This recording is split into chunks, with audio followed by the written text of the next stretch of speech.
I read 7 amazing new middle grade books that released in October that I'm really excited to tell you about. The first is 3 Blue Hearts by Lynne Kelly. It is so emotional and beautiful and powerful. It's about this boy who he really feels overshadowed by his dad, who is like a political figure in the community, and he's really pushing him to be a certain way. And so when he goes on vacation with his mom, who is divorced from his dad, he really just wants to remake who he is, right?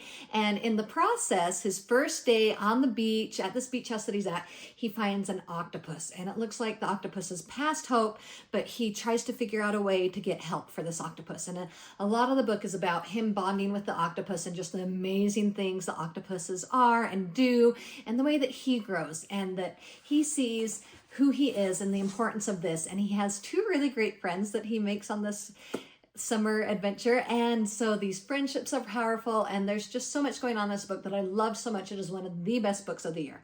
All right, the next book is called Busted, and it's just so much fun, ridiculous fun. Okay, so this boy grows up in a retirement community because his parents died when he was young, and so he's being raised by his grandpa in a retirement community. It starts off with a funeral. It is not his first funeral because, of course, you know, people die in retirement communities, and so he's often at funerals and sharing his experience, but this girl shows up, and it's her grandpa, it turns out, that the funeral is about. And so these kids become connected. They go on this adventure with this other guy who lives at the retirement community, who is like a retired mom gangster. And so very unwillingly, the boy goes on this adventure, and the girl's like, yeah, fun! And so it's just crazy and ridiculous, and this character is just so funny because he's like, I used to be in the mob, and things that he expects and things that he's done, and his heart and attitude, and just fun. Okay, the next book is another big favorite of the year, a big favorite of anything I've ever read, because this is so up my alley. Dragonborn by Struan Murray. Oh my gosh, I love dragons, and I kind of went into this actually a little tentative because not all dragon books are my favorites, but you know, I love fantasy. I love dragons. So I go in, start listening to this book, and I'm like, okay, this is a really good narration. I'm kind of enjoying it at the beginning. Oh yes, blew me away. It's now one of my favorite dragon books. So it's about this girl who's, you know, she's part dragon. The dragon inside her, her dragon half, has not come out, but she's learning about it. And so it's like a school for magic, because she's at a school where you learn how to control your dragon half and be removed kind of from society, where you're hanging out with other part dragon people. And of course, there's got to be some mystery and some adventure going on while they're going to school. And it's so much fun, so intense, and so great. I love it so much. Struan just did this incredible job that I cannot wait to read more by him.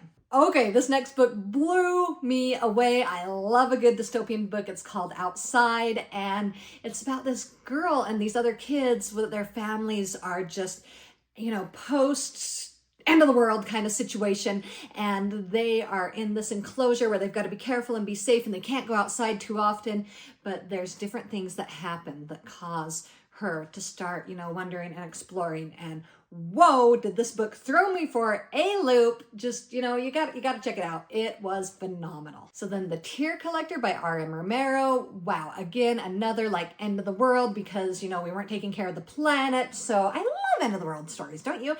So it just comes, and there's these big waves that just, you know, cover all the land, and there's just like islands that's all that's left. So these survivors on this island, and they're like, we're it, this is it. But then things get worse. It's not just them that's left that is the problem anymore, and that they're isolated from the whole society anymore, and you know, the technology that they've had before.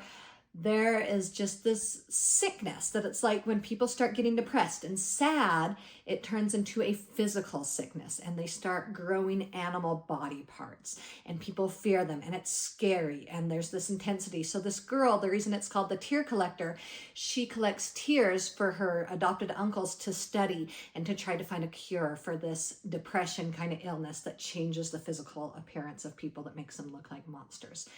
What a book. All right, this next one, Goalkeeper. Again, we're just on this crazy high of emotions this month, right? But in different ways. Each of these books, the emotions are intense, but they are so different. So this is a sequel to this boy who grew up with this awful brother who, you know, caused these awful things to happen to him. Like, he had his friend spray paint in his eyes when he was a kid, and so he wears these like Coke bottle glasses to see.